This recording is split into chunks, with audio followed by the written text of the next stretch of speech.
Welcome to the Tiny House Ideas podcast. So what sort of stemmed the initial interest? You said it's sort of something that you've been interested in for quite a while. So what was sort of, how did you find out about tiny houses? What sort of gave you the first idea? Yeah, so this took me a while to think about, kind of looking back into my childhood, like where did this start?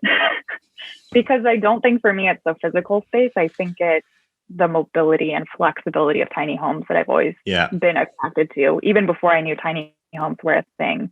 I remember being in elementary school in, the mid 90s and the teacher asking, draw yourself 20 years from now. And all of my peers would draw, pictures of the white picket fence and the big house and the nice car. American dream. Yeah. And I was drawing myself on like an island or at the North Pole or amazing.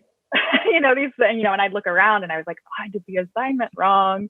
And so from a really early age, I think that I just was already picking up on these contexts of what measures of success looked like. And that meant, rooting down and, building your life as a foundation on a literal foundation. And I really had a hard time, college onward up until about 2 years ago. I felt like I was always kind of trying to bridge this wanting to get up and go and be flexible. And my career was really kind of itching, my career was conducive to that I had all these opportunities to get up and go and do things. Yeah.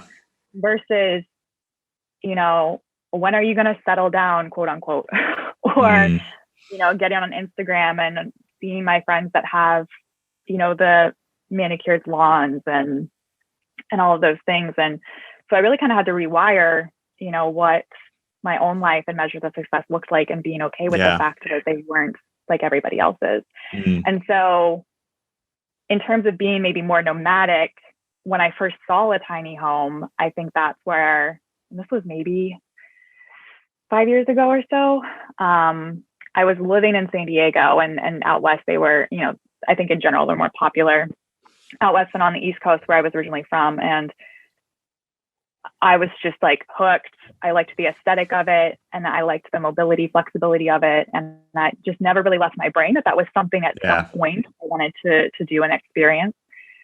But, it took a lot of other things to happen before and actually went for it. Yeah, no, that makes sense. Well, that is the thing. It's all about sort of the mindset. And like you said, when you were back at school and sort of everyone was drawing all these big houses, nice cars and everything, whereas sort of just because that's been ingrained to us, it's not necessarily the route that works for everyone that everyone should do. And I think people sort of, as time goes on, I've sort of mentioned it in other episodes with other people as well, but I mean, it is sort of a complete mindset shift that sort of is happening. And I think COVID as well has sort of put such a emphasis on the fact that sort of American dream, that way to go, isn't for everyone. And it's sort of about sort of finding happiness in sort of doing your own thing and what works for you, which is amazing. Yeah. I think just this idea of being aligned with what you want out of life and what your interests are. And I think that for me, the traditional house just wasn't part of my own alignment. Thanks for watching this little teaser for the Tiny House Ideas podcast. If you'd like to listen to the full episode, it's available on all major streaming platforms. So that's Spotify, Apple Podcasts, Google Podcasts, and all of the others. Alternatively, if you'd rather watch it sort of in a video format like this video has been, then that's available on Patreon. Just search for Tiny House Ideas. So thanks again for watching. Please do check out the full episode, and thanks again.